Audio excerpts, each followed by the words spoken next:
Salam jumpa dengan saya Ibu Ita Patola sebagai guru mata pelajaran IPA di kelas 9. Puji syukur kehadirat Tuhan Yang Maha Esa atas perkenannya sehingga kita boleh dipertemukan dalam pembelajaran daring. Pada pertemuan pertama ini, Ibu akan menjelaskan materi tentang pembelahan sel.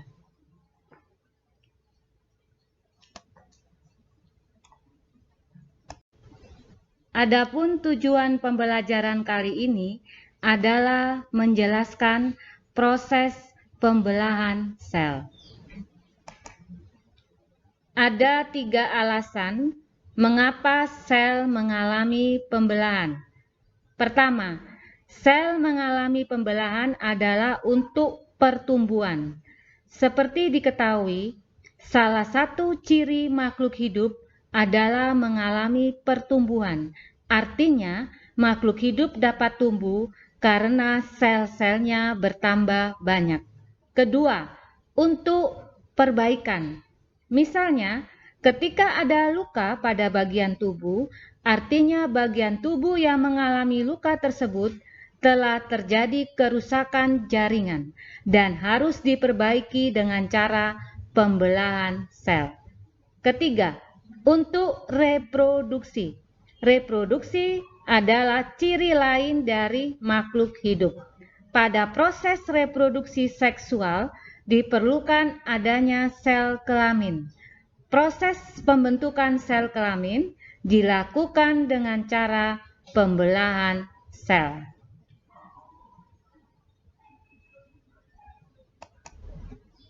Pembelahan sel dibagi menjadi 2, yaitu pembelahan secara mitosis dan pembelahan secara meiosis.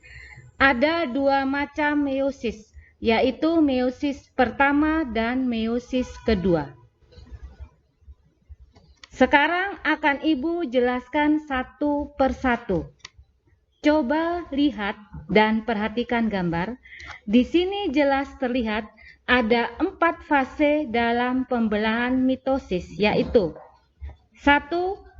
Profase, kromosom mengganda dan memadat dan membran inti mulai rusak menjadi fragmen. 2. Metafase, kromosom berjejer pada bidang pembelahan. 3. Anafase, kromosom bergerak menuju kutub yang berlawanan dan pada akhir fase kedua kutub sel memiliki kromosom yang jumlahnya sama. 4. Telofase, membran inti mulai bergabung kembali dan terbentuk 2 sel anakan yang diploid. Selanjutnya, coba lihat dan perhatikan gambar. Di sini jelas terlihat ada 2 macam pembelahan meiosis yang masing-masing terjadi dalam 4 fase, yaitu meiosis pertama. Profase 1. Membran inti mulai rusak menjadi fragmen dan kromosom sudah mengganda dan memadat. 2. Metafase pertama. Kromosom berjejer pada bidang pembelahan. 3. Anafase pertama. Kromosom bergerak menuju kutub-kutub yang berlawanan. 4. Telofase pertama. Membran inti terbentuk kembali dan terbentuk 2 sel anakan yang bersifat haploid. Sedangkan pada meiosis 2, setiap fasenya mempunyai ciri yang sama dengan meiosis pertama.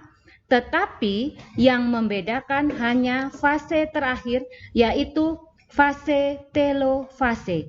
Pada meiosis kedua, fase telofase 2 sudah menghasilkan 4 sel anakan yang bersifat haploid.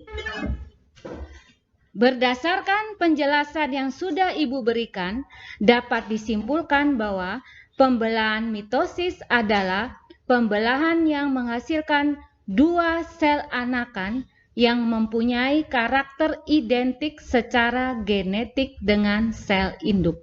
Sedangkan pembelahan meiosis adalah pembelahan yang menghasilkan 4 sel anakan yang hanya memiliki separuh dari jumlah kromosom sel induk. Sebagai umpan balik pada pembelajaran kali ini, Ibu memberikan tugas berupa soal uraian sebanyak 2 nomor yang harus dikerjakan secara daring. Akhir kata, teruslah semangat dalam belajar dan sampai jumpa di pembelajaran berikutnya.